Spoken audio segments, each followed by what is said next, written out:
All right. Hello, hello, all. Welcome back. Happy Sunday. And we're back on some Chaos Child. So we are on our final alternate ending.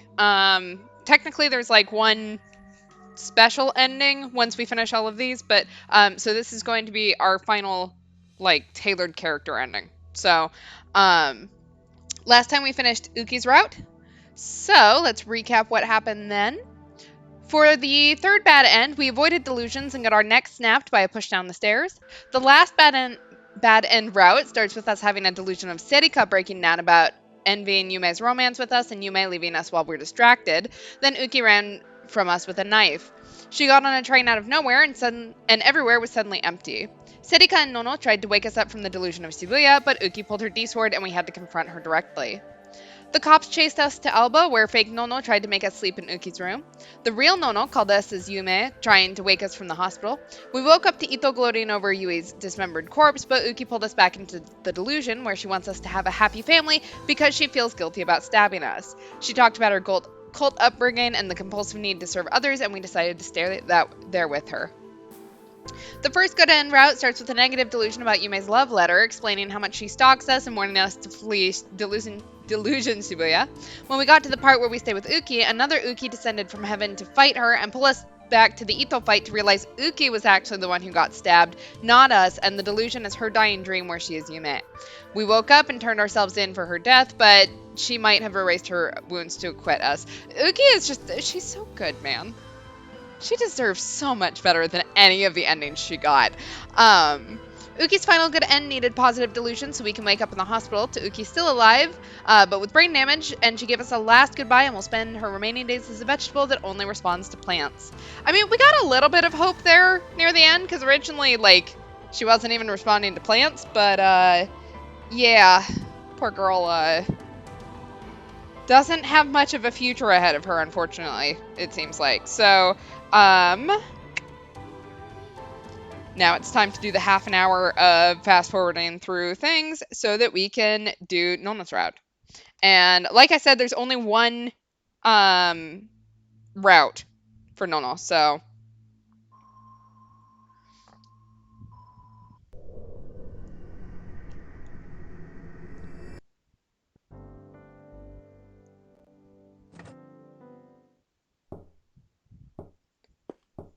All right.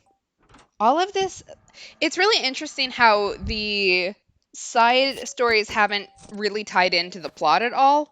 Because I'm so used to in like normal visual novels, like the side plots kind of somehow revealing more about the main plot. And that's just not happened on this one. These have been completely new plots. So exactly, we'll finally know what the hell's wrong with Nono. Like, girl, you're so sketchy. What the hell?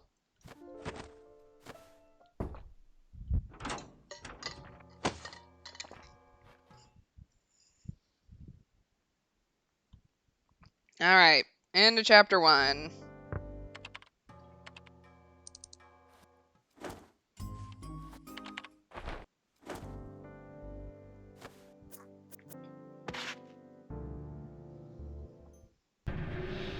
Alright, so this is the Serika delusion, so. Yeah, Nono Kurisu, if that is your real name. I mean, I assume so, considering her vice president and her were childhood friends. But also, like, maybe she's Senni Minamisawa. Maybe we'll find out more about Senni. I'm hoping so. But then again, I was also hoping for, like, additional things. For, like, Uki and Yui, and I didn't get that. Okay, so, choose positive delusions and scenes involving Nono, and this is our first delusion. So, positive. Doesn't matter. This was class 3-1. Ito's in my class. Most of the class was busy with the Ghetto Froggy Cafe we were doing for the festival. Some people were ignoring the fuss and studying.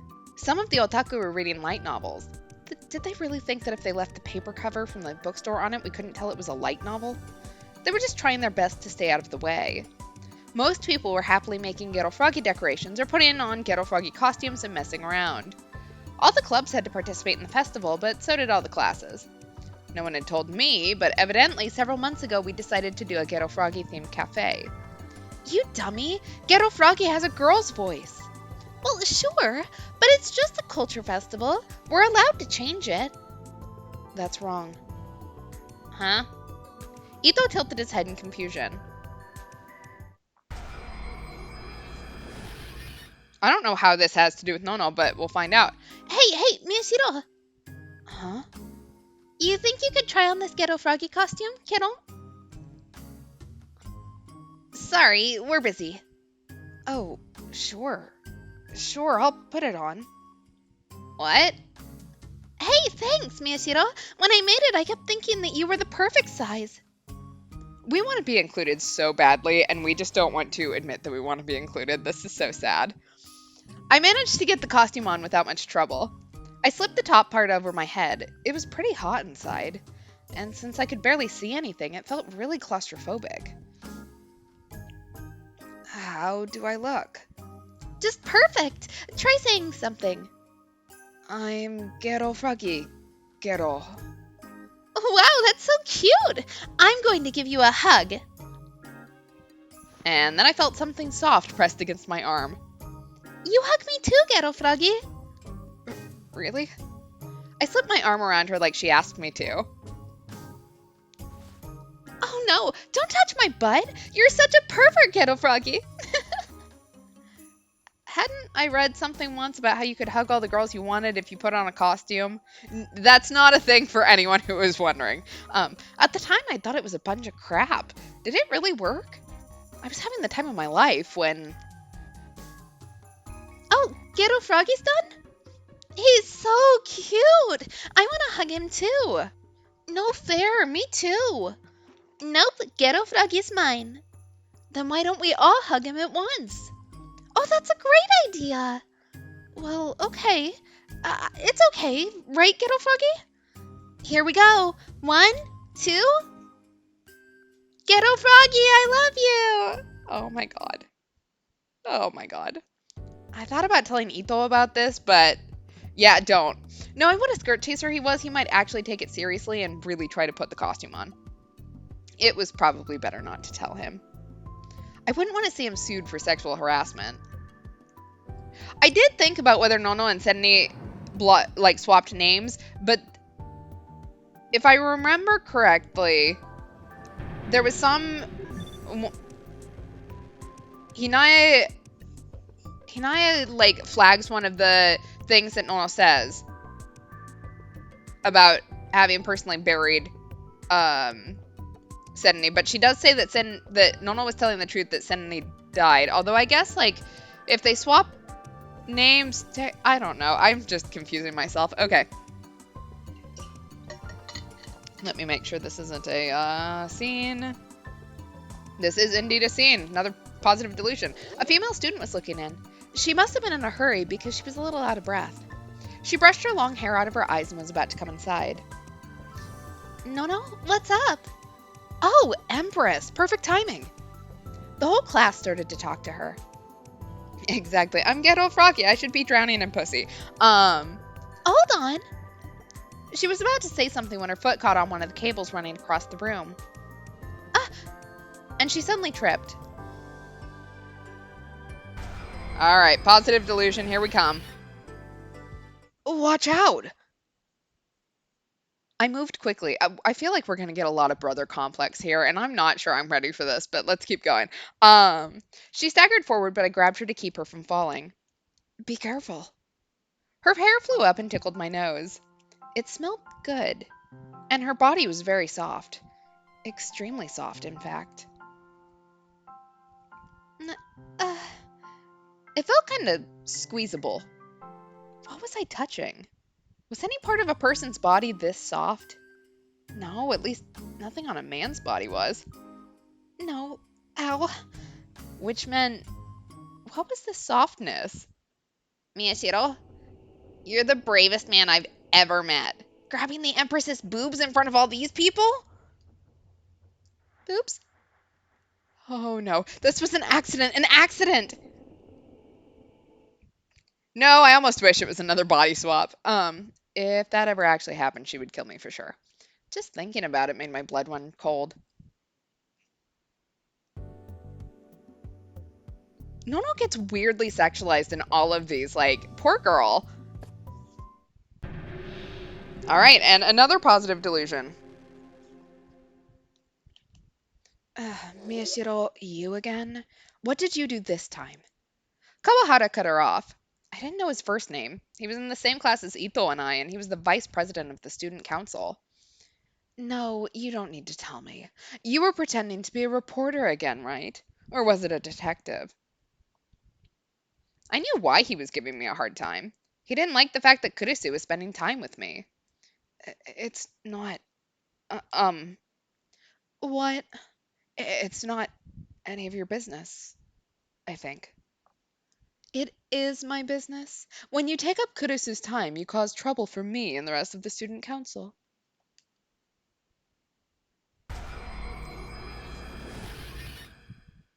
I happened to glance down at Kawahara's belt. Oh my god. The fastener seemed to be broken. That gave me an idea. Rah! I yanked down on his pants as hard as I could. Thank God we didn't have this delusion before we had, after we figured out our whole telekinesis thing, because that would have been awful. I mean, this is already not great. So, just like I thought, they came straight off. His underwear was plainly visible. White briefs? Miyashiro, what was that for? For being annoying. Screw you! Kawahara, just put your pants on. That's disgusting. Disgusting? But come on, everyone's staring. All the students around us were staring at him and laughing. His face quickly turned red. You are such a jerk, a mean jerk. He pulled up his pants and ran away with tears in his eyes. I feel bad. Like, this man actually he's a little irritating, but he has not done anything against us. He looked absolutely miserable. Yeah, Nono just intervenes when we have gay thoughts about anyone. Just imagining that made me feel better. I'd never do something so childish in real life, though. Yanking down someone's pants if they ticked you off was the kind of thing a third grader would do. I was above that. I knew that the best way to deal with someone like Kawahara was just to ignore them.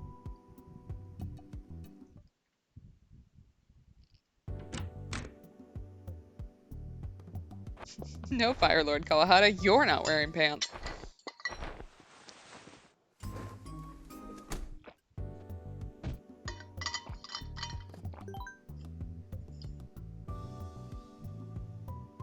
Alright, 1-5 is also a positive delusion.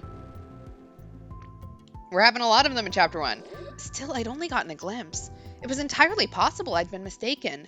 If I burned the image into my brain now, maybe the next time something like this happened, I'd be able to react more quickly.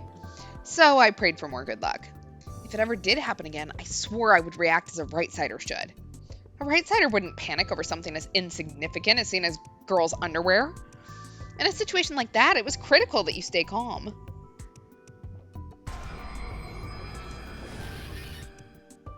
But realistically, the chances of anything like that happening again were near zero. The wind wasn't especially strong today, so if I ever wanted to see my pure white goddess again, oh my god, I cannot believe I just had to say that one out loud, I needed the help of something other than the wind. Oh no. And I have to do a positive delusion here too. For example, let's say that for some reason the pencil holder on the desk fell to the ground. Kurisu would complain a little, but she'd bend over and start picking up the pens on the floor. I'd help, of course. I'd bend over like she did. But since we were both eye level to each other, there was no way I'd get to see anything. If I did have a chance, it would be when she stood up. When that happened, I could watch her stand up, acting as natural as possible. Since I was bent over, I would naturally be lower than her. Oh, God. Takuru... Oh my god. We're back to incel phase. I don't miss this man. Maybe then I would see my goddess once more.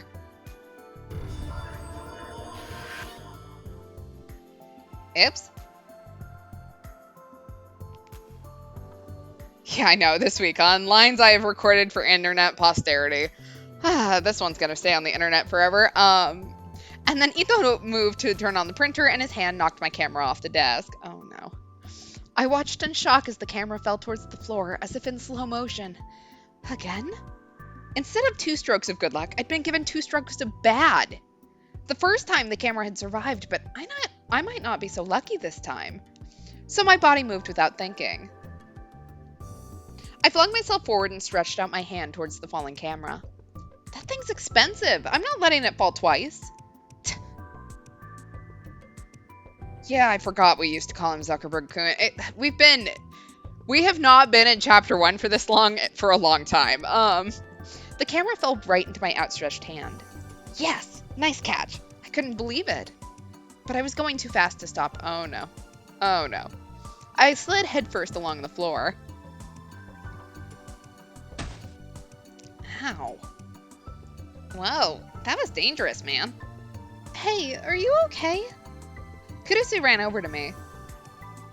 And then a miracle occurred. Oh no. I was lying on my back, and I looked up towards the ceiling. At the same time, Kurusu bent over to help me up. And since she was in a hurry, she didn't take the time to hold down her skirt. Oh my god. So, I saw her. It wasn't as clear as before, but I got a quick glimpse of my pure white goddess. And from a much closer distance than before, and at a lower angle. Oh my god. Wait, Takuru, what are you staring at? Jeez, you're so silly. Nah, no way. Kurusu wasn't the type to be cute when she was embarrassed. She'd probably get another scary look on her face and start choking me and demand to know what I was looking at. No way, that was never going to happen.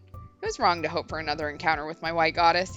It would only end in tragedy and pain. If I got slapped for peeping at the student council president's panties, it would damage my reputation at school. It should be damaged. You just made me read that one out loud. I gritted my teeth and tried to stop my gaze from wandering down to her skirt. Okay, and we are good for a little bit.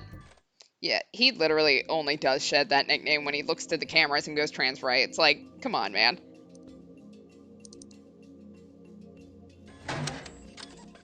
Yeah, really. Takuru, if Nono can read your mind when you think this stuff, it is no wonder she has a brother complex. Like, holy shit, man.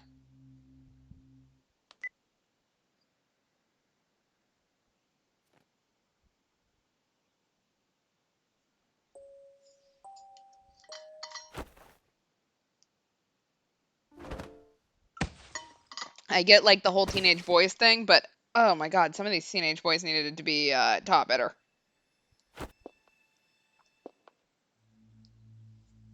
Boys will be boys? No, boys will be held responsible for their actions.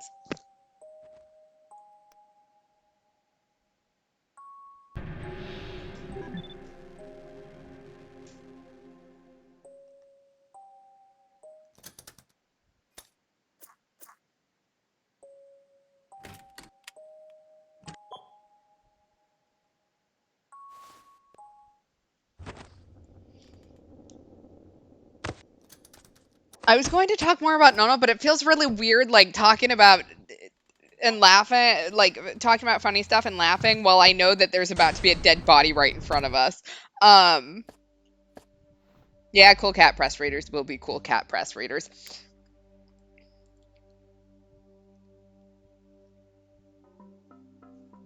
Poor Hinaya just does not have a good time through any of this in hindsight. Like, she gets to see a murder.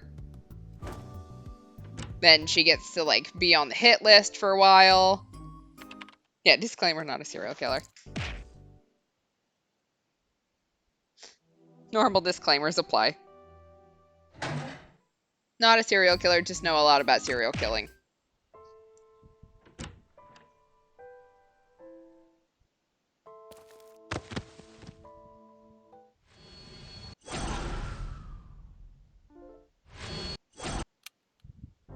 Alright.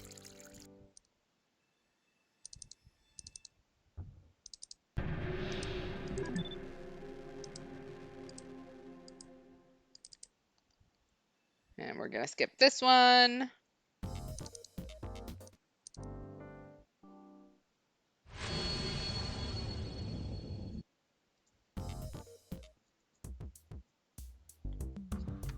Poor Hinai having to work with the police.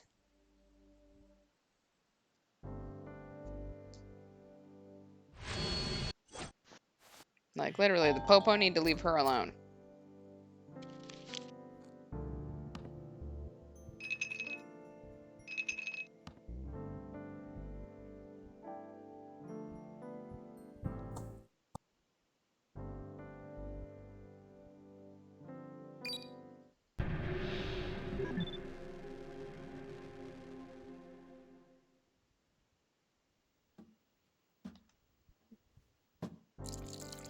I think that might have been the one where we thought about dosing Setika with eye drops for some reason. Seriously, chapter 1 is a rough chapter if you want to believe in Thakudu at all. This man does some really creepy shit.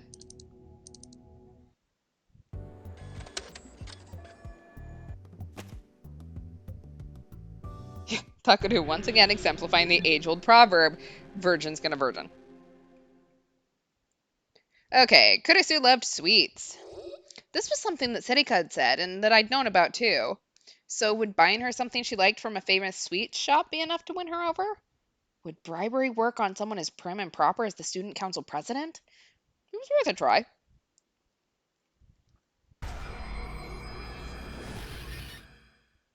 Unless we could win her over, we weren't going to be able to continue with the case. Okay, let's go buy her something to bribe her with. Onoe, tell me Kurisu's 3 favorite sweet shops. Okay, if you're gonna buy something, I want to go too. She was clearly intending to buy something for herself. Well, that was fine. It was time for the mission to begin. So here you go. This is a present for you, Kurisu. I knew that Kurisu was staying late after school to get ready for the festival. I handed her the present I'd just bought. Setika had told me about a pancake place near Shibuya Station. It was a popular store where there was always a line of girls outside. I heard it was one of the few places where you could get pancakes for takeout, so I quickly chose it. Standing in line with the girls for an hour was almost torture, but I somehow managed to do it.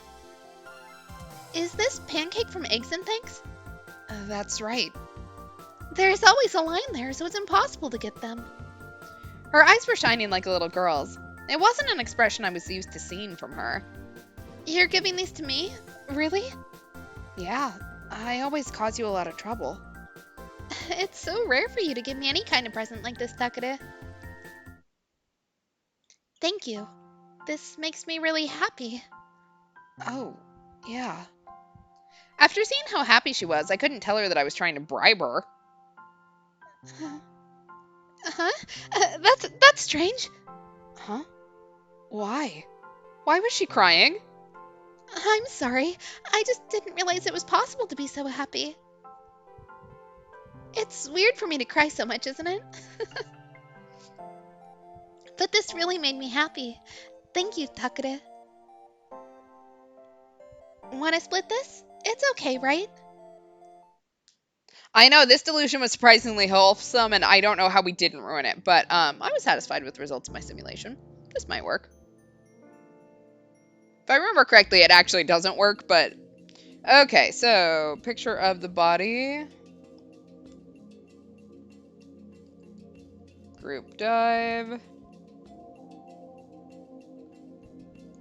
Picture of the body.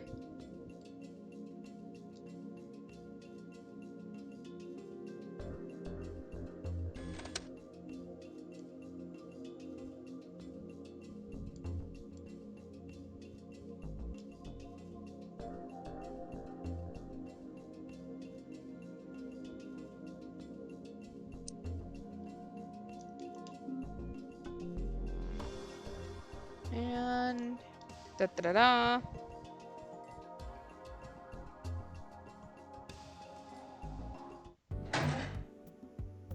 Okay, and now we're safe until chapter 4.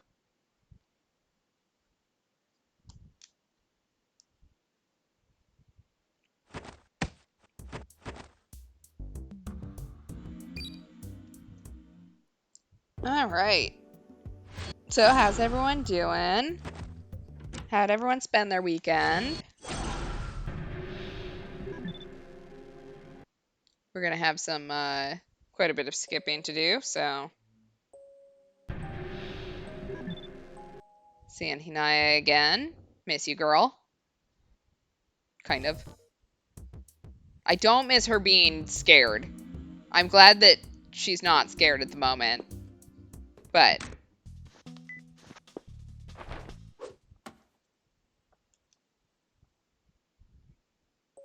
Oh, I'm sorry. I hope that tomorrow is better for you. Or that the rest of today is better for you.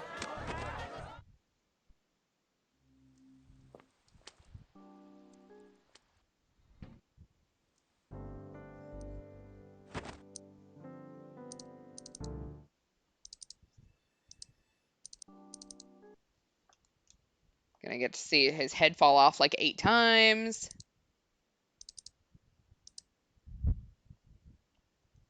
Creepy sticker. Hated that the first time. Hated it the second time.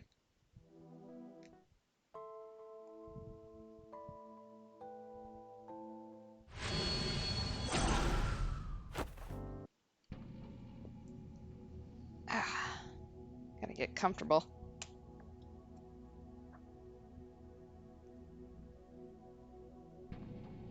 I'm getting ready to move in a few months, and like all of my furniture is really old because it's all hand-me-downs from other people. Because when I got my apartment, I was very, very, very, very, very poor. Like I think someone has actually died on this couch that I'm sitting on. In case anyone wanted, once again, disclaimer, not a serial killer. Just very poor at the time. So, but it's broken down enough that I'm just, I don't want to move it because I'm doing a somewhat long distance move, but it makes it hard to get comfortable.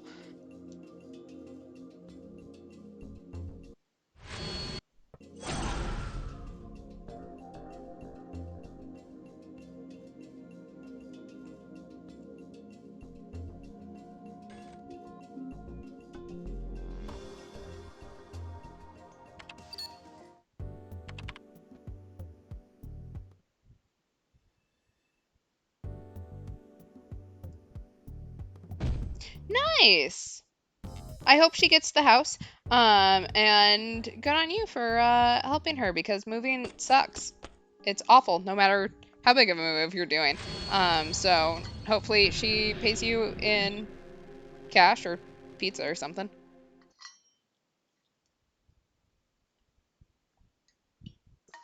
Sounds like you are a very good friend.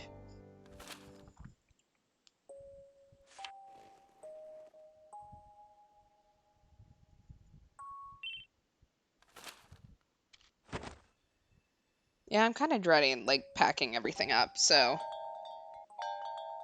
we may be taking a extended hiatus in March, April timeframe. So just so that I can move, and also I've got a massive work trip that I've got right afterwards. So because massive moves always have to line up with some sort of travel. It never fails.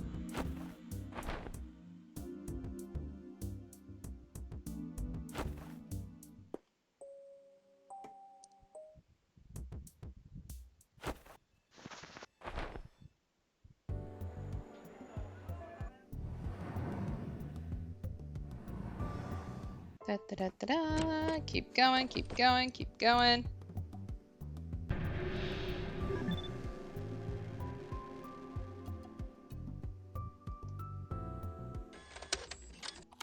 Yeah, it sounds like she could use some help. I hope that this works out better for her. I have lived in shitty home life before, and yeah, hopefully this improves her situation a lot.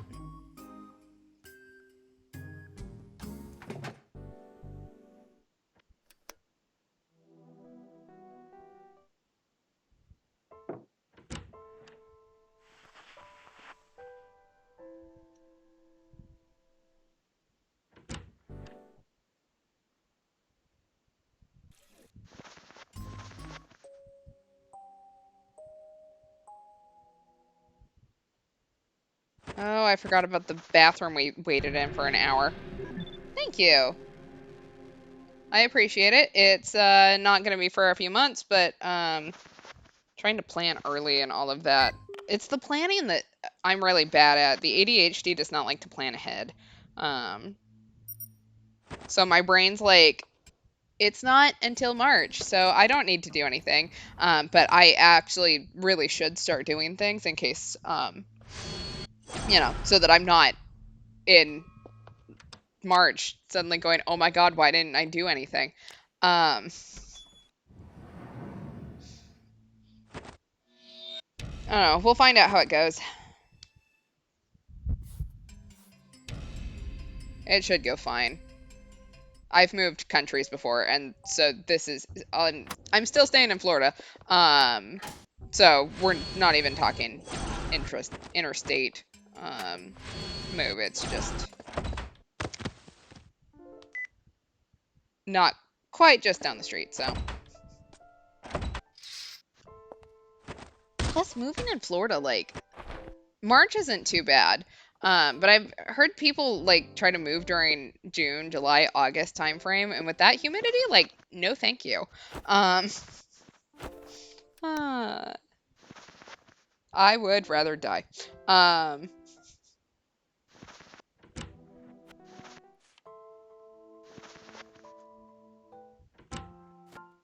I forgot how much of this chapter is Nono. Um,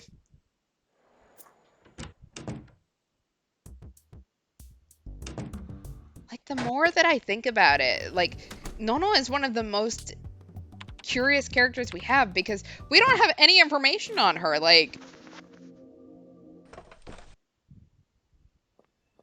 we know that she knew Senni Minamisawa because they were friends. But other than that, like girl's got a D sword, we don't know what her power is.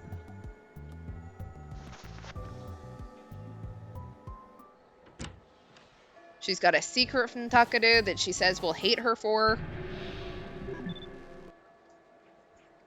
Like, what is the secret? And she knew that Serika didn't exist. Or she at least wasn't there in the, when we saw Senni Minamisawa in the basement area, so.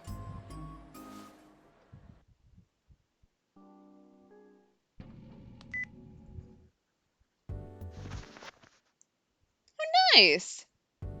Yeah, you can't not use dark mode, yeah, because it activates automatically. I don't know if there's a way you can shut that off or not, but yeah. I guess not leveling it would probably be the only equivalent you could do. I really wish that I liked Chain of Memories better.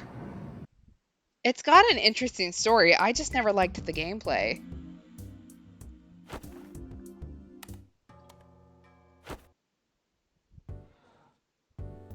I'm still trying to figure out how we can play Memory of Melody, or Melody of Memories.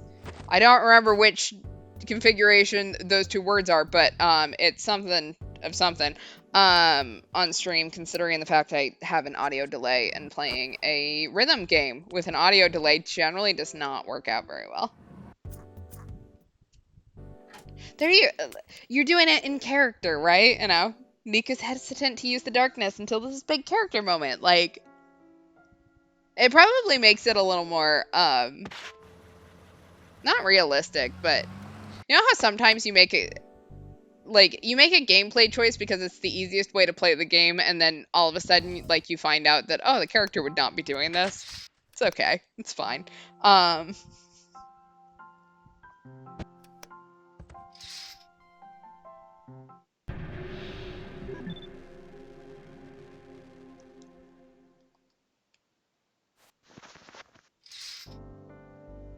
Like, let me just say, I was a big fan of dark mode when I played through it.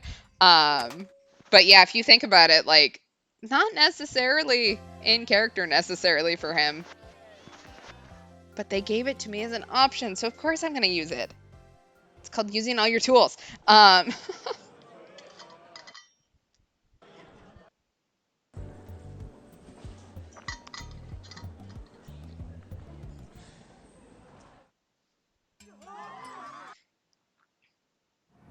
Dude, a good flashy finisher is so satisfying to end bosses with, but yeah, the proud mode is not easy whatsoever. Um, that can be rough, especially if you are used to playing easy mode.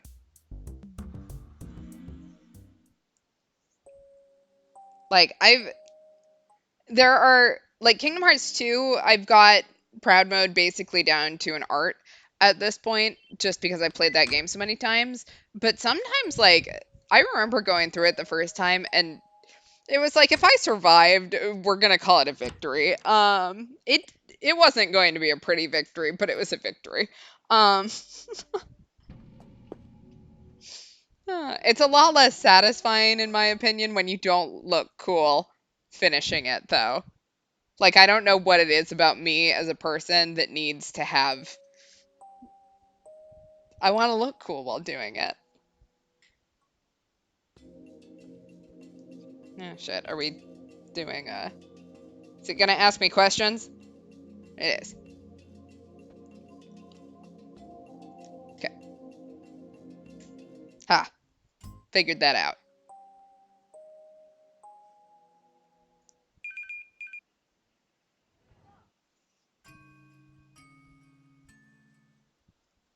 Oh, no. Yeah. You've got to, I personally find Kingdom Hearts games a lot harder at the beginning anyways because you don't have all like the cool little I find that the more abilities that you have, the like easier it is. Okay, I'm gonna do the delusion, and then I'll come back to this. So hold that thought. I silently looked up at the building. The lights were on in the room at the end of the living room on the third floor, which meant she was awake. I'd known she would be, but still, I couldn't help but sigh. That was the end of my last hope. After Siddika had answered the phone, she'd handed it to me without saying a word. Just like I'd expected, her voice was calm. Both me, Siddika, and Ito knew from experience that meant she was angry. She'd told me to come home immediately in a flat, emotionless voice. I couldn't even make any excuses. I'd been hoping she'd be asleep when I got back, but now I realized that there was never any chance of that. No, I didn't know for certain that she wanted to talk about what happened today. It might be about something else. Not about the dude that just died. It's fine. Um, Kurisu? Um, it's me. Oh, Takada! So you did come. Good, come in. I came inside and Kurisu welcomed me from the bed. Welcome back. Hold on a second. Kurisu started to rummage through something under the blankets. Huh? If she was going to get mad, I'd prefer it if she got mad now. Right now, it felt like sitting on a bed of nails. It was hellish. So is what happened today the reason you wanted to talk to me? Just as I spoke, Kurisu stood up. Where are your clothes? She wasn't even wearing underwear. Why? Takaru, what the fuck is your problem? Oh, but if she'd been lying down this whole time, it would make sense if she wasn't dressed. Would it? Would it?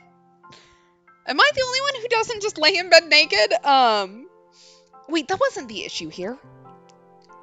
I wanted you to wipe down my back. Is that why you called me? I'm sorry. Is it a bother? Oh, no, well, this didn't make sense. Kurisa wasn't usually like this. I wasn't sure how to handle her now that she was acting this way. You should have just asked Yui or Yuto. Maybe I just decided that I wanted you to do it. These are special circumstances. It's okay, right? She wanted me to do that? That's a really weird thing for you to say. Do you have a fever or something? There's nothing to be embarrassed about. When you got a fever and couldn't get out of bed all those years ago, I did all kinds of things for you. All kinds of things? I took care of you down there, too. Kurisu giggled a little. I hadn't heard anything about her having a fever, so why was she acting this way? Because it's our delusion. I know everything there is to know about your body. We're brother and sister, so that's normal, right? No. Was that normal? No. Please, Takada. Just for today. Spoil me. Fine. Thank you. But it was still embarrassing enough that I couldn't bring myself to look at her.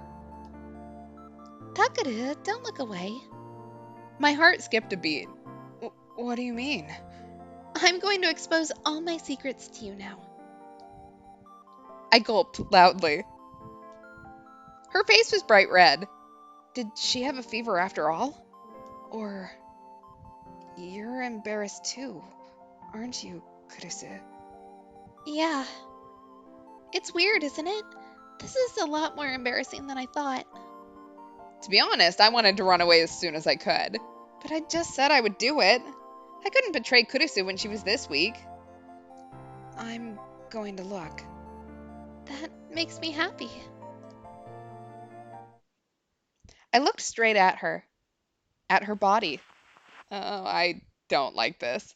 I would rather we didn't.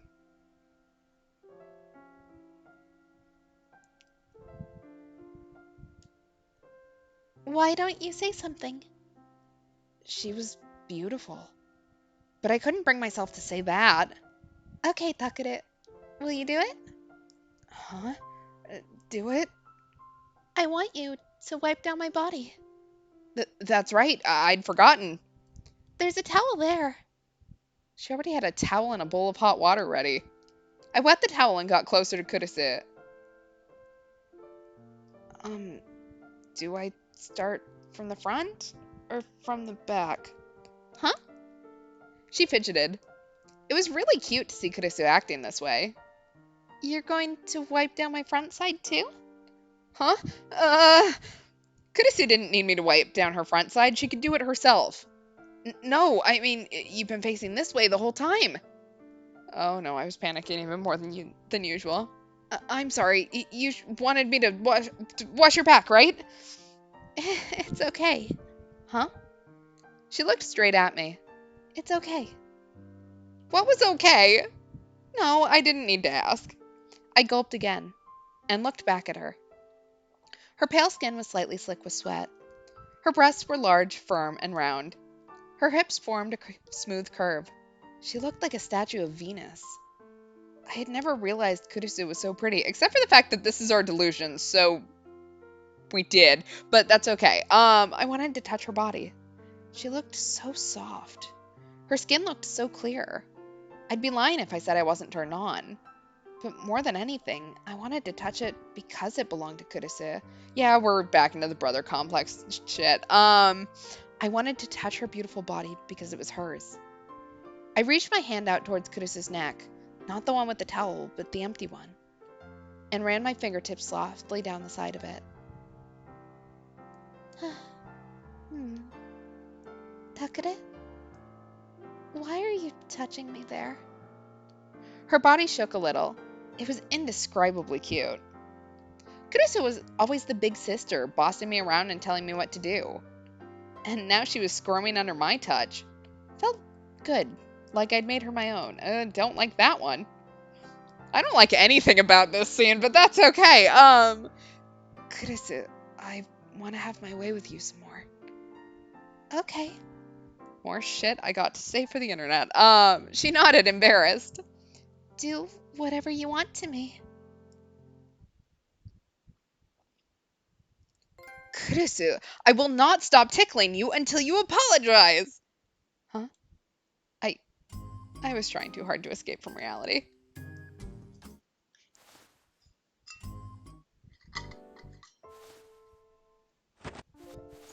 Yeah, that did actually occur to me, like wondering whether or not maybe Nono has some ability to influence our delusions. I don't know. Also, yes, it is very entertaining to just sit there and whoop the Destiny Islands trio to death. Between that and running the race and beating Niku every time, like, sorry man, love you, but also I'm going to grind you into dust. That's just who I am as a person. Okay, so now we're on the right route, and we need to wait until chapter 9. so this one's starting really late, but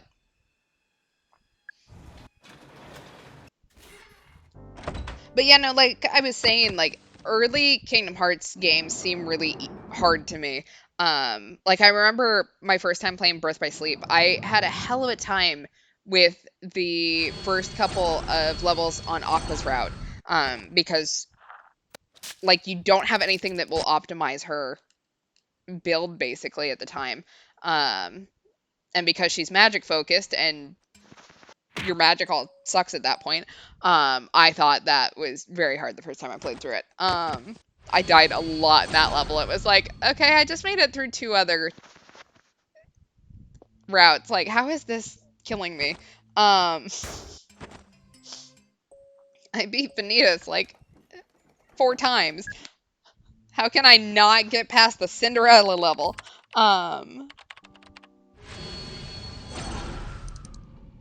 I love that level of petty. Like, I am 100% right there with you. Niku cannot win.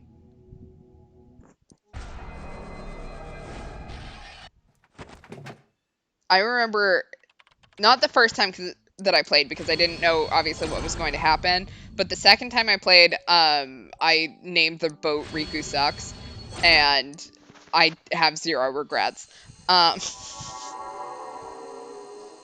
once again, love the man, absolutely adore him, but also did not back then.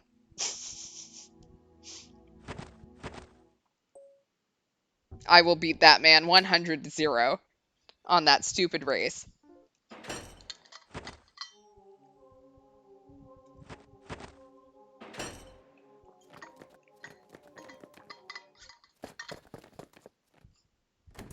Look, cheating is still, if you win when you cheat, you still win. The game lets you cheat. Therefore, It's still a win.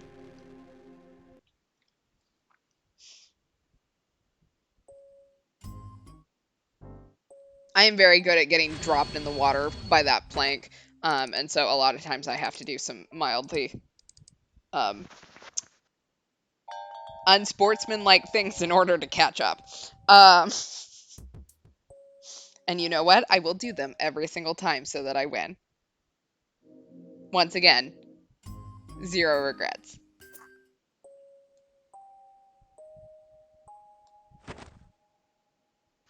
I am that petty.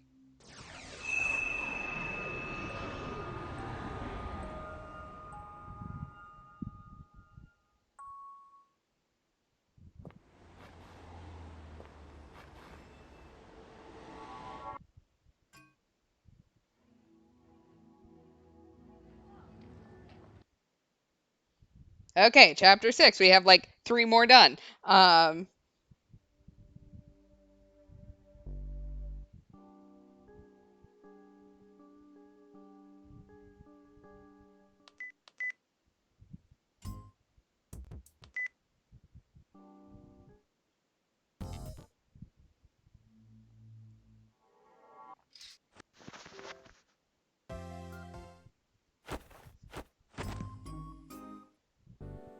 Plot picks up. More murders. Exactly. If he does it, it's not cheating. So, you know what? He has the option. It's not cheating if it's an option for both of you to do.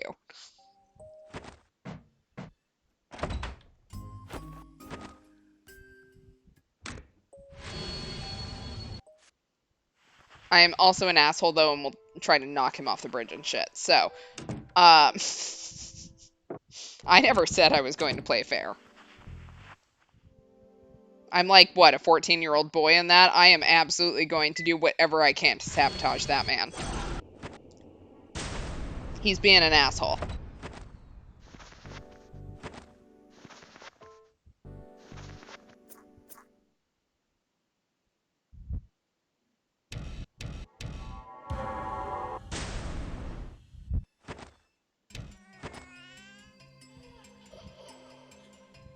I've always wondered, though, like, how badly you can lose on that, so...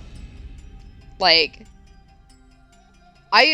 I know the route now, so obviously I don't take very long to complete it.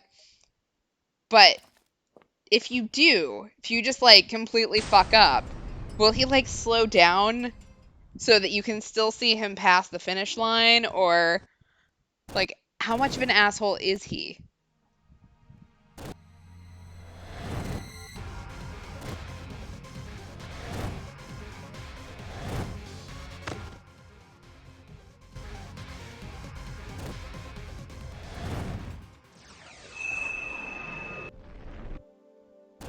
This is sending Namisawa, that's not sending me Namisawa.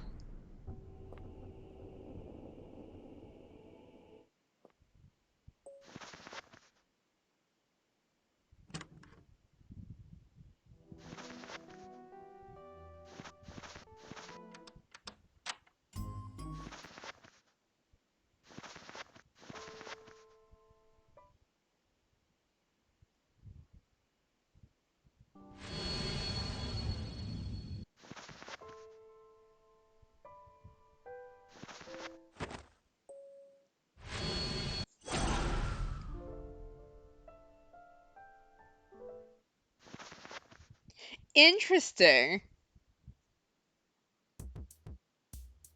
I mean, look, I would put actual money on Riku and Donald versus Sora and Goofy. Like Riku and Donald could absolutely blow the two of them out of the water if they weren't arguing the whole time. And Kingdom Hearts 1 Riku would not get along with Kingdom Hearts 1 Donald, so Sora and Goofy may actually have a fighting chance.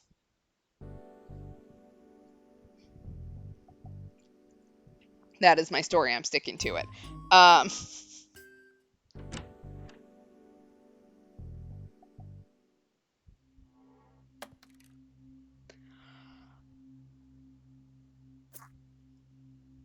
like especially in Hollow Bastion, someone would manage to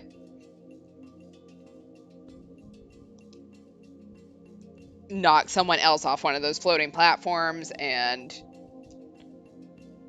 I guess I should pay attention to the game that we're playing.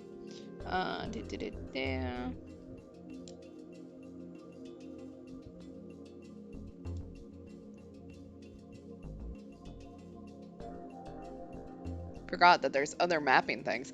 Um,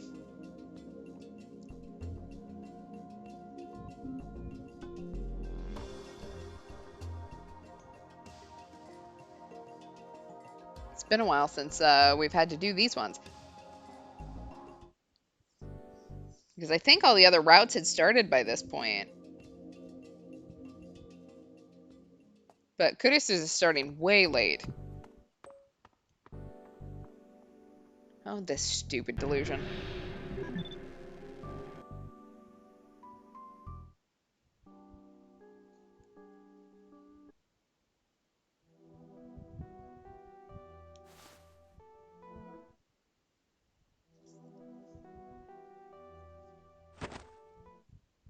Every time I see the doctor now, like, I just get indescribable rage. Um, like, get away from Yui, sir. You don't deserve her. She deserved so much better. My heart, my soul.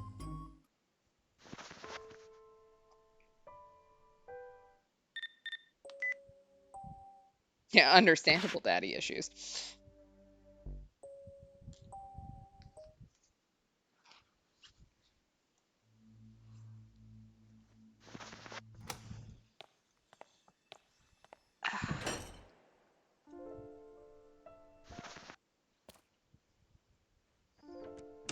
Look, doesn't every character have daddy issues in some way or another?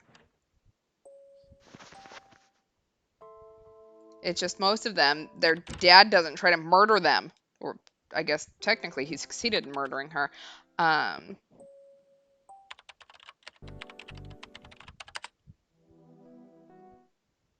then he packaged her up in little boxes. So that sucked. She deserved so much better.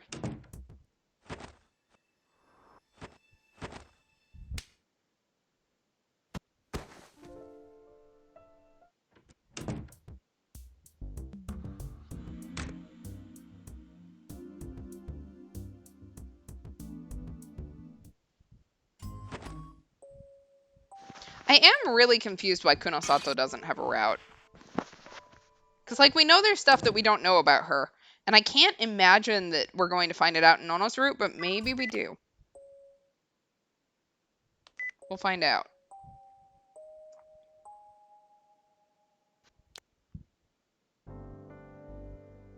Because, like, we know she's got that thing with the Council of 300, or whatever it is. And I mean, I guess it makes sense that she would never tell it to Takada, but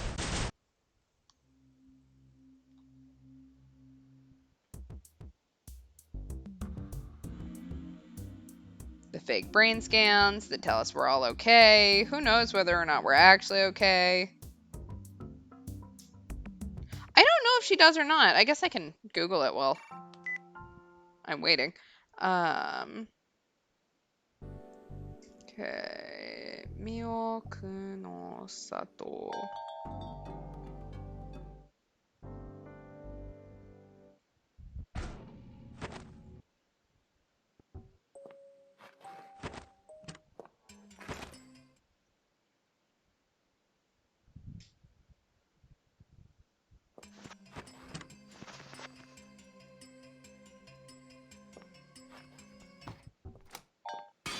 She does not. She's only in Chaos Child and the spinoff.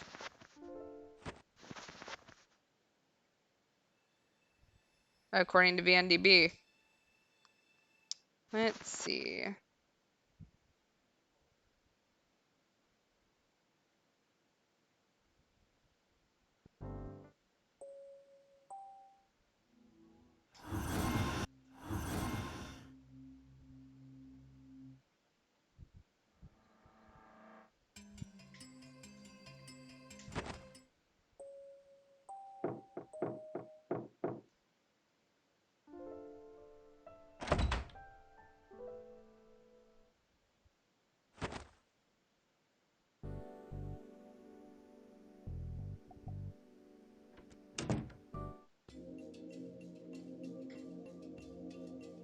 So apparently, she gets featured in the manga.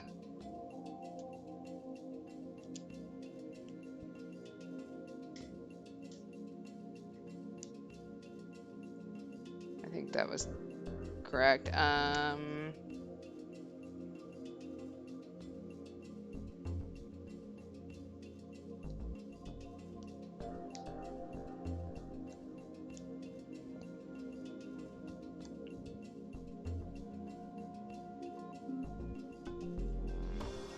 There we go.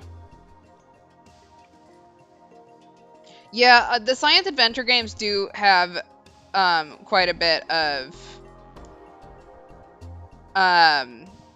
they tend to have some sort of dating sim spinoff. Steins Gate is different because it also has a real spinoff from what I know.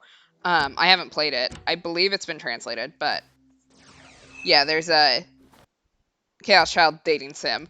And apparently, I don't know if you can actually date her, but she is marked as a main character.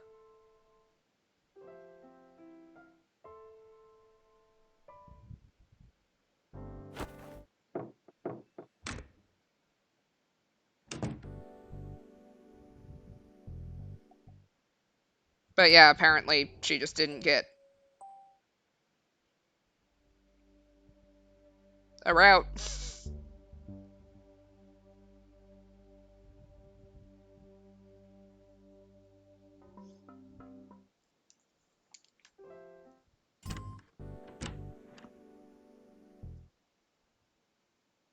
I don't know that like I'd be interested in a dating sim with these characters, partially because they're all teenagers and it's a little awkward anyways, but like at least Steins Gate is adults, like they're in college if I remember correctly. Um but like these guys are high school and they're still pretty young. Um I'm 30. Like I'm now at the point where I watch The Little Mermaid and when she says, you know, you just when she tells her dad that he just doesn't understand, like, no, I get it. I get where he's coming from now. Um Girl, you are a 14-year-old or whatever.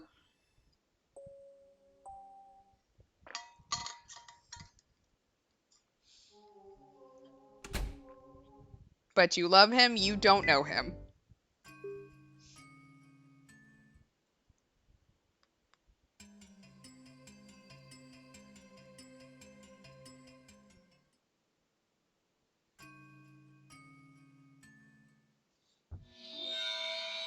Yui. I forgot we'd have to see this again. My girl, I'm so sorry. You deserve so much better.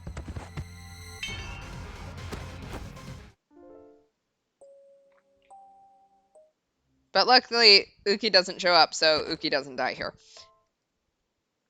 Alright, Chapter 9, Duel.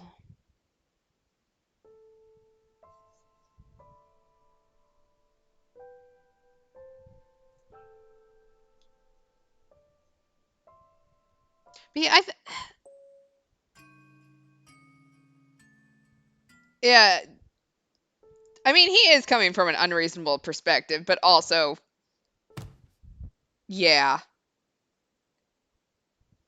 It's like oops. Guess I should check what answer I need to give here. Um,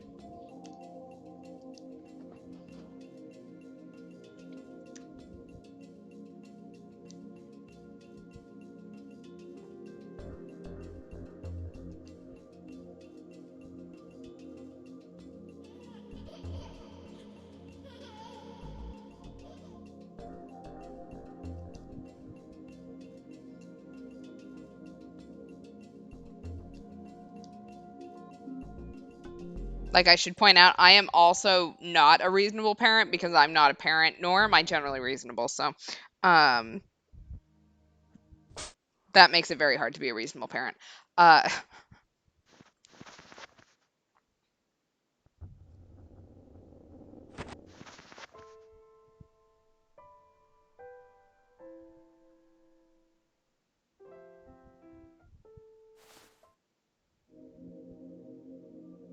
all right. How would that cause a problem with that for them? Da, da, da, da. Geez, lots of questions on this one.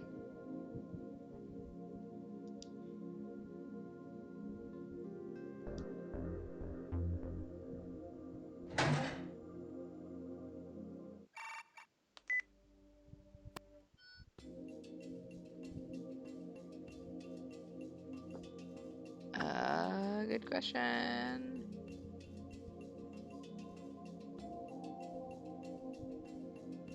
Whoever you are, you did not mark who it was. Okay, who didn't we suspect? I mean, we didn't suspect ourselves, probably.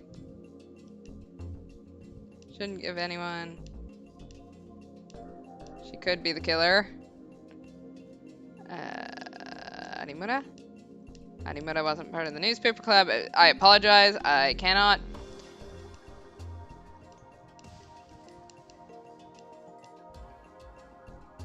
How about Uki? Uki wasn't here. Okay.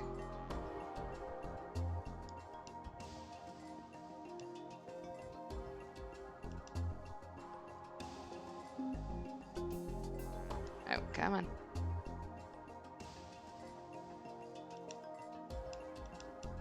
Okay. Can't roll him out. Hana. Which left us. There we go. There were only 3 people who could have done it.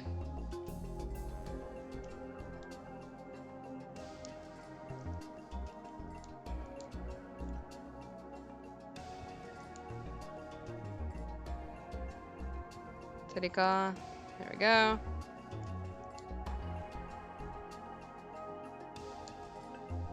And us. Okay, there we go. If you're gonna write a guide, please put the answers in. For some reason, those weren't marked, so apologies for not remembering what was going on. Having to check.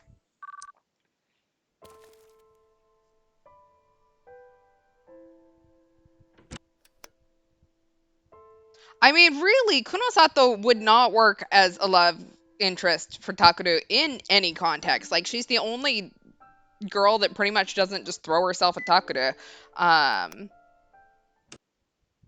which is kind of refreshing. I'm not gonna lie, because this boy is not that much of a catch. What is everyone seeing in him?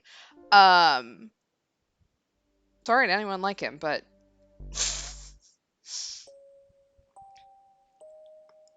like, she hates him just for being a gigalomaniac. So yeah, having a romantic route would be really hard there, I would assume. But I don't necessarily think we need a romantic route here, right? Okay, this must change, I'm assuming, in the Kurisu route, because otherwise Kurisu is going to be dead.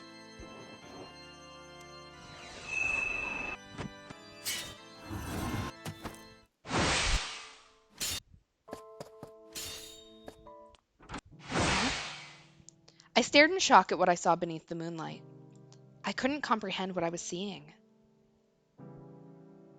Oh, she's fine. Kurisu was panting heavily, her face twisted in pain, and holding a tall D-sword in her hands. There was red liquid splattered all around the rooftop. It was probably her blood.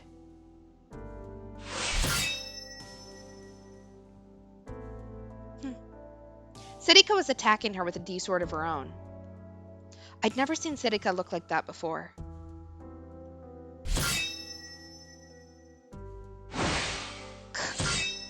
Kurisu was just barely keeping up.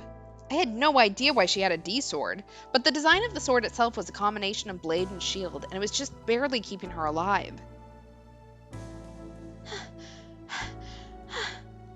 Kurisu, Onoe! Takeru... Why did you come here? Run, hurry! What the hell are you doing? Why do you have a D-sword? Huh?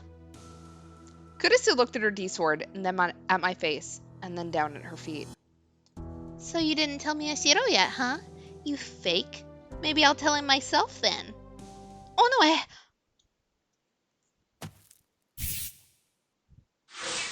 Kurisu struck without warning. She was a different person than I'd ever seen before.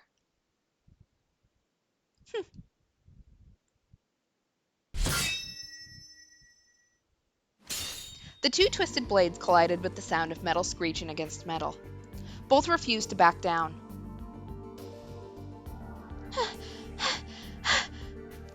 I always did think you were annoying, but even your D-sword is obnoxious. What about you? Your D-sword looks like it's got problems of its own, huh? I know I can't beat you. My power is different, and your mind reading is telling you everything I think. But did you notice? Your D-sword is feeding me back your own thoughts. What? That's right. I can tell what you're thinking. Huh? Sirika didn't seem to have realized this because she pulled away her D-sword in shock. As she did, she jumped backwards. But that's impossible. Until now, she'd been completely expressionless, like a crazy murderer. But for the first time, I saw doubt in her eyes. My D-sword reads my own thoughts and shares them? So now I know all about you too. Now we're even. So, what will you do? You want to kill me, right? So come do it. Kill me right in front of Takeru. That's what he wants, right? If it is, I'll gladly let you kill me. Kurisu? Well, what did she say? It was what I wanted? I wanted her to kill Kurisu? What the hell did that mean? You can read Takeru's mind, can't you? If he really wants you to kill me, then do it. Huh? What's wrong? You're not going to do it? Kurisu held her D-sword in one hand and spread the other out to the side, as if to demonstrate how vulnerable she was. But Sirika didn't attack her. Sirika, what you're thinking doesn't make sense. It doesn't make sense? Why not? You think that you exist to give Takeru something he wants to do, and help him achieve it. What? Sirika gives me something I want to do? That's why she exists? We're not ready for this revelation. What the hell was going on here? It didn't make sense. I love how I just complained earlier about how the routes don't connect to the main story, and this one is absolutely going to. Um, the two of them kept glaring at each other, ignoring me. But do you think this is what Takare wants? Do you think he wanted Ito, his best friend, to kill Yui, his little sister? Do you really think that's what Takare wants? I had to make the game more exciting. Then kill me too. That'll make him happier, right? You. Kurisu had lowered her weapon, completely exposing herself. Serika raised her own. Stop, Onoe! Takare Miyashiro? That's not what I want. What? I don't want to do that, and I don't want you to do it either. I finally knew now. I finally knew what was important to me. What I really wanted was...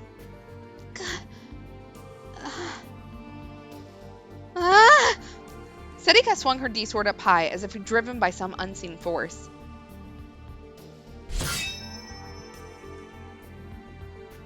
No!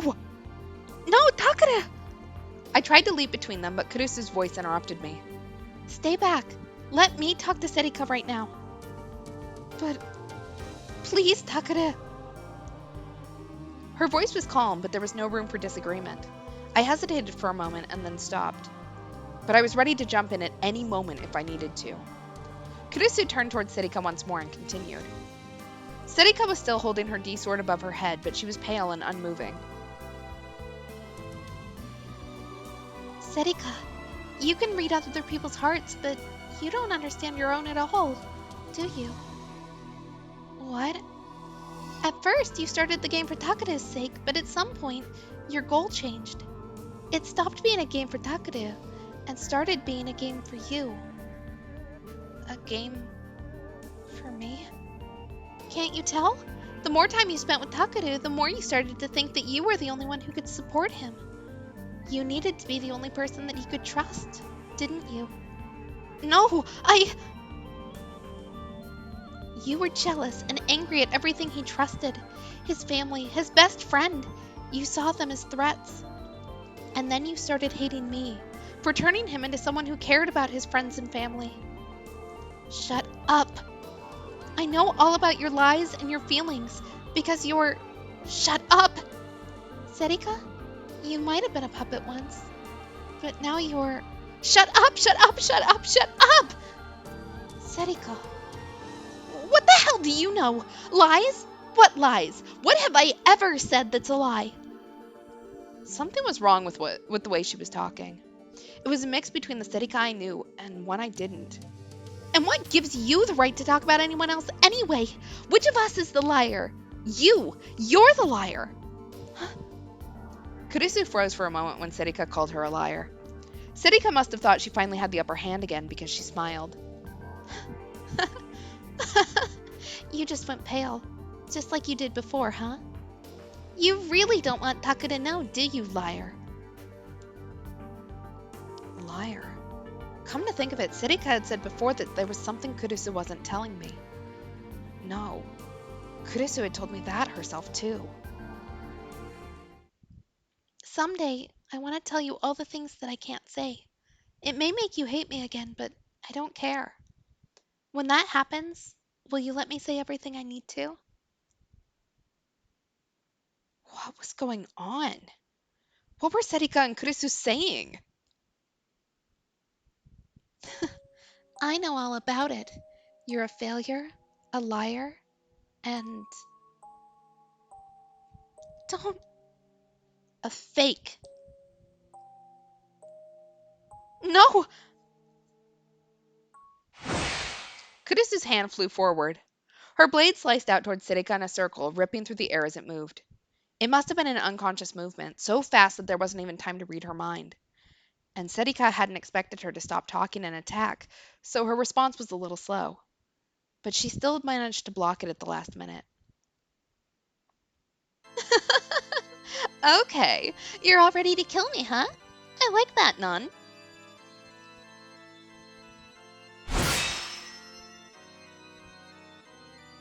The D-swords collided again. Their silver silhouettes scorched the atmosphere around them. The blades bit into one another in a rush of feints and parries. A scent like ozone strung my nostrils. Ozone is chemical formula O3. This molecule is created in the ozone layer and consists of 3 oxygen atoms. It has a strong, unique scent. The second strongest oxidizer after fluorine, it's used as a deodorizer, decolorant, and disinfectant. In the stratosphere, its effect is weakened by ultraviolet radiation, but nearer the Earth's surface, it can cause atmospheric pollution. I'd lost my chance to stop the two of them, and all I could do was watch them fight. Why? What was going on here? Come on, what's wrong? Done already? Let's play some more.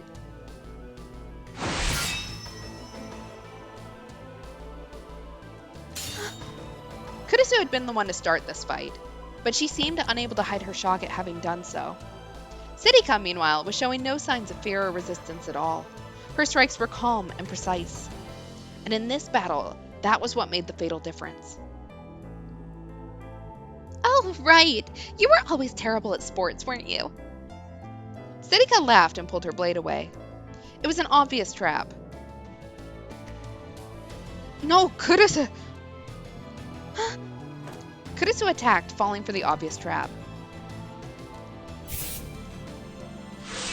Siddhika smiled and moved just a little, and then waited for the sword to go by.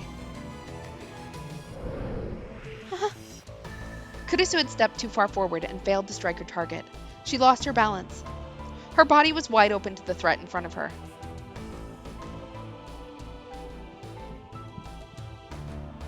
We've known each other for a long time, but it's over now. Bye-bye, Non. A cold, cruel voice and a single strike from above. A waterfall of light appeared in midair, coming right down on top of Kurisu's skull. It was a simple attack, but clearly a fatal one. Nono! My body finally slipped away from my mind and moved, but my hand was too far away. I wasn't going to make it in time. But then my hand grabbed onto something. What? It was a D-sword, gleaming dull gray in the moonlight. Ah!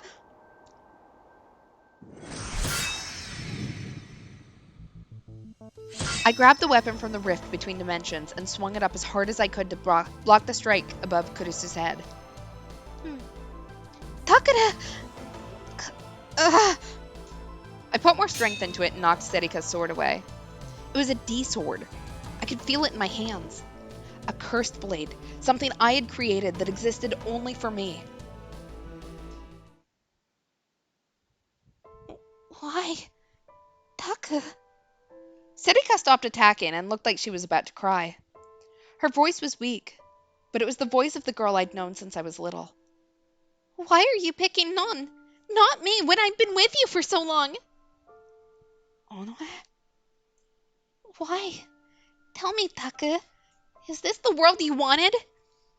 Siddhika was mumbling to herself like a patient with severe heat stroke. Onoe, listen to me. No, I don't want to. Onoe! No, I don't want to hear it. Siddhika! Siddhika turned around and vanished into the darkness before either of us could say another word. I didn't know what was going on anymore. Yui was dead, Ippo had killed her, and Siddhika and Kurisu had just been trying to kill each other with swords. Why Siddhika? And why did Kurisu have a D-sword? Was she a psychic too? Kurisu? Huh? Kurisu suddenly looked at me in terror. What happened?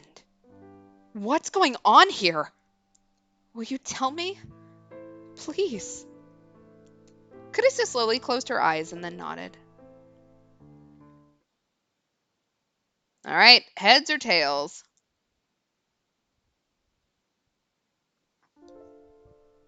When I'd finished hearing the truth from her, I looked out at the sky in silent shock. I felt helpless, like the ground beneath me had crumbled and I was falling into hell. The strength left my body and I fell to my knees on the hard concrete. Kurisu had told me everything. She gave me just the objective facts, without adding any of her own opinions in. She told me the truth behind the return of the new generation madness. It was unbelievable. Siddhika Onoe was behind it all. And all of it was being done for my sake. Just like the ridiculous theory I'd come up with. It was a game, and I was the player. I can't believe it. Takara. I mean, that can't be true, right? Why would Onoe do that? How would she be capable of it? She was always with me. She was there whenever I wanted her to be. But I told you. That's exactly why. Kurisu spoke. Her face was filled with sorrow. She was always with you. That's why she did it for you. For me? Serika had committed all those murders for me. She'd killed all those people, and for me. She'd killed Yui. For me. For me. For... I understand that it's hard to believe. And I know that you don't want to believe it. Neither did I. But it's true.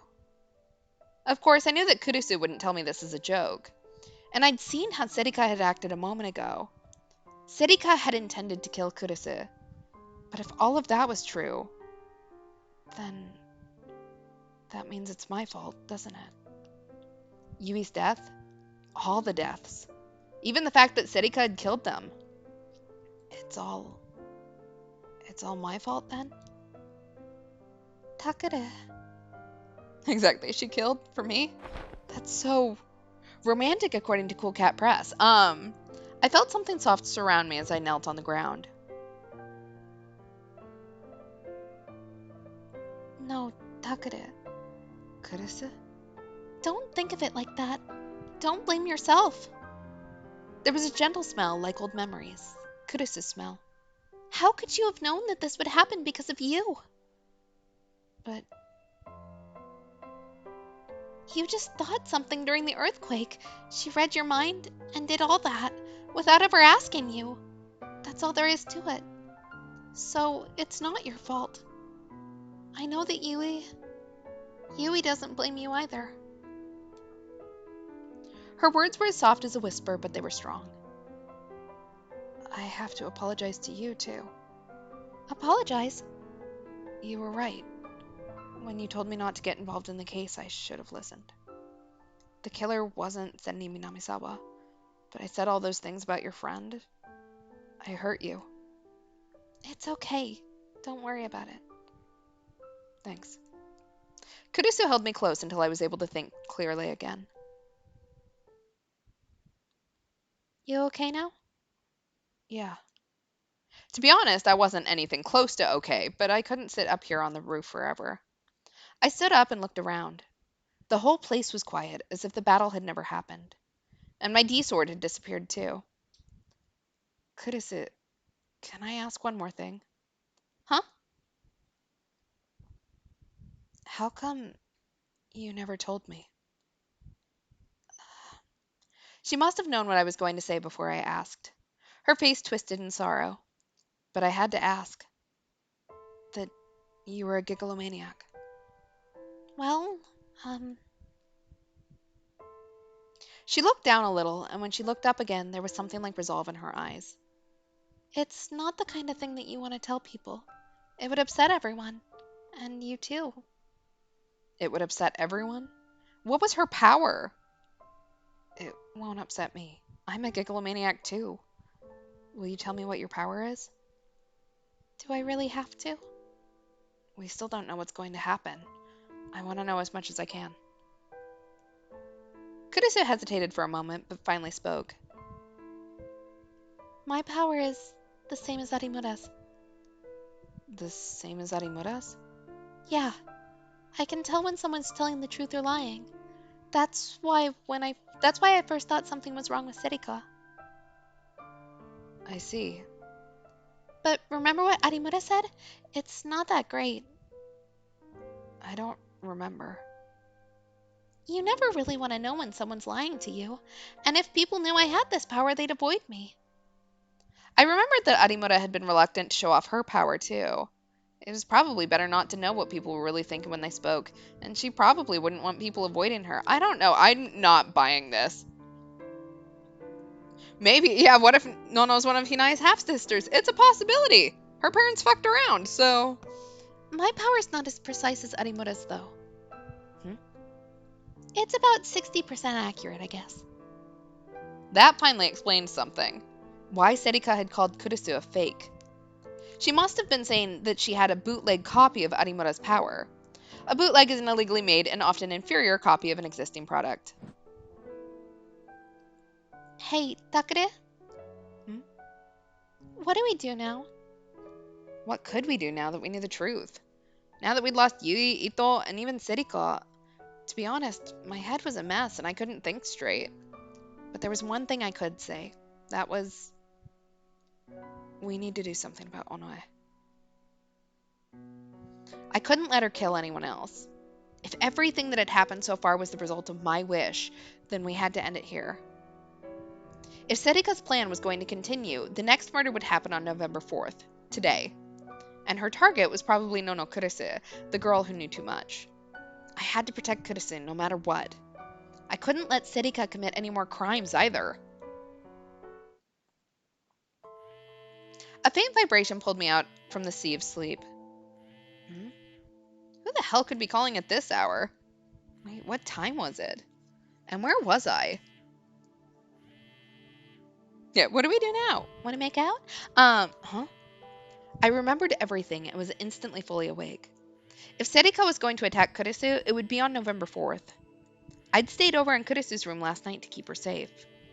Dad was away tonight of all nights on some conference or meeting or something. Yeah, sure.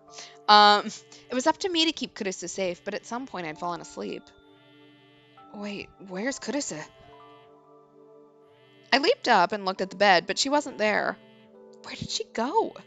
No way. Just before I raced out of the room to go look, I caught a glimpse of my smartphone screen. The phone was still vibrating. Kunosato. It was rare for her to call me. What had happened? I grabbed the phone with a shaking hand, afraid for what I was about to hear. Uh, Hello? My voice was hoarse since I'd just woken up. You were asleep, huh? I guess you're taking it easy. She was as rude as ever.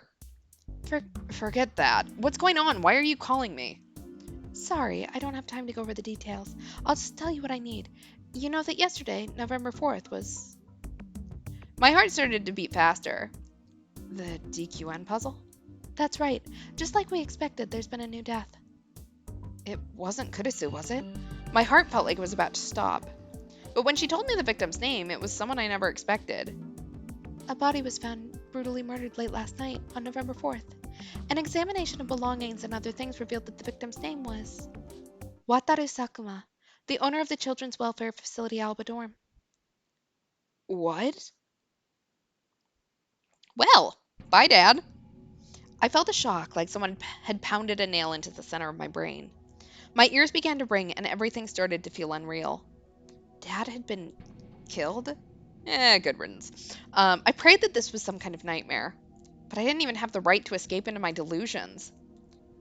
Dad? When? Oh, you're not going to ask if I'm telling the truth? Huh? Normally, you'd be a little more suspicious. Or had you already suspected the possibility? No, it doesn't matter. I'll tell you the details. Please do. The time of death was between 10:30 and 11:30 p.m. on November 4th. The cause of death was the severing of the carotid artery with a sharp blade. There was only one strike, but it was fatal. There were no signs of resistance or struggle, but the blade came from the front. There are three possibilities here. The first is that the victim and killer knew each other. The second is that the killer set an ambush and caught him off guard. And the third is a combination of the two. Kunosato's tone was calm and level. She was like a doctor telling a patient the result of an exam. But to be honest, I preferred it that way. That's all I know. The police will be contacting you eventually. If you figure anything out, call me. Once she was done talking, she hung up. But I kept the phone pressed up against my ear, barely aware of what I was doing. Dad had been killed. It didn't feel real hearing the words. But just like Kunosato had said, there was no point in her lying. And if she was telling the truth, the murderer was probably, no, definitely Serika. But why would Serika kill Dad? Because she needed to finish the string of killings? Of course, that was probably part of it. But why Dad? Had she gone after Dad since I was keeping her from getting to Kurise? No. No, no, no. Now's not the time to be thinking about that. Dad was murdered, and I was the reason. I killed Yui, and I killed Dad. That's right. What about Kurise? I ran into the living room and found her. Kurise? She was standing there in shock, holding the phone in her hands. She slowly turned towards me and spoke in a voice that was barely audible. Takare, Dad is... Kurise! I ran to her and grabbed her before she could hit the ground. Takare, they said Dad's dead. Dad's... Yeah. You knew? How? Kunosato just called me. I see. Her hands gripped my arm so tightly that it hurt. To be honest, I'd never seen her so weak before. She'd always been strong, but now Yui and Dad were dead, and at the hands of a person she thought was her friend. What do we do? Takara, what do we do now? Right, Yuto! We have to tell Yuto! And then Uki! And then we have to go to the police to confirm his identity, they said. And then we have to call the school, and... Calm down, Kurise. Strangely, it seemed that being in the presence of someone who was more panicky than yourself actually made you calmer. I softly patted her on the head, just like she'd done for me last night. Not now. For now, you don't need to think about anything. Of course, that didn't actually make it better. Without Dad, we had all kinds of problems to deal with. But first, we'd have to calm down. I'm sorry, Takare. Just give me a little time and I'll be back to my usual self. So... Only then did I finally realize. Kurisu had probably always forced herself to be strong like this, no matter what had happened. She's told herself she needed to be tough, no matter what. That she'd had to be strong to protect Yui and Yuto without me at Alba Dorm. But I'd been selfish and... It's okay now. I'm here for you. That's probably what I should have said. But all I did was gently rub her back. All right, I think we're gonna... Oops. I think we're gonna end here for tonight. I think this is a decent place to end. Okay, so next stream, Tuesday, 10 o'clock Eastern, 7 o'clock Pacific, because we are once again on a new week. I do not have any announcements that I can think of. Thanks for hanging out. Hope you had fun, and we'll be back on Tuesday. Have a good night, all. Thanks. Bye.